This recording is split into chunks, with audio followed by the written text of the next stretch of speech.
দক্ষিণ পূর্ব বঙ্গোপসাগরে অবস্থানরত লঘুচাপটি এরই মধ্যে ঘূর্ণিঝড় মন্থায় পরিণত হয়েছে। ঘূর্ণিঝড় কেন্দ্রের নিকটবর্তী এলাকায় সাগর খুবই উত্তাল রয়েছে বলে জানিয়েছে আবহাওয়া অধিদপ্তর। এ অবস্থায় দেশের সব সমুদ্র বন্দরকে 2 নম্বর হুঁশিয়ারি সংকেত দেখিয়ে যেতে বলা হয়েছে। সোমবার 27 অক্টোবর আবহাওয়াবিদ AKM নজমুল হকের সই করা এক আবহাওয়া পূর্বাভাসে এই তথ্য জানানো হয়েছে। পূর্বাভাসে বলা হয়, দক্ষিণ পূর্ব বঙ্গোপসাগর ও তৎসংলগ্ন এলাকায় অবস্থানরত গভীর নিম্নচাপটি পশ্চিম উত্তর পশ্চিম দিকে অগ্রসর ও ঘনীভূত হয়ে ঘূর্ণিঝড় মন্থা এ পরিণত হয়েছে, যা দক্ষিণ পশ্চিম বঙ্গোপসাগর ও তৎসংলগ্ন দক্ষিণ পূর্ব বঙ্গোপসাগর এলাকায় 11.7 ডিগ্রি উত্তর অক্ষাংশ এবং 85.5 ডিগ্রি পূর্ব দ্রাঘিমাংশ অবস্থান করছে।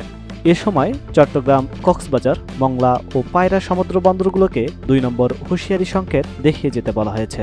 এছাড়াও উত্তর বঙ্গোপসাগরে অবস্থানরত মাছ ধরা নৌকা ও ট্রলারগুলোকে পরবর্তী নির্দেশ না দেওয়া পর্যন্ত উপকূলের কাছাকাছি থেকে সাবধানে চলাচল করতে বলা হয়েছে, যাতে স্বল্প সময়ে নোটিশে নিরাপদ আশ্রয়ে যেতে পারে।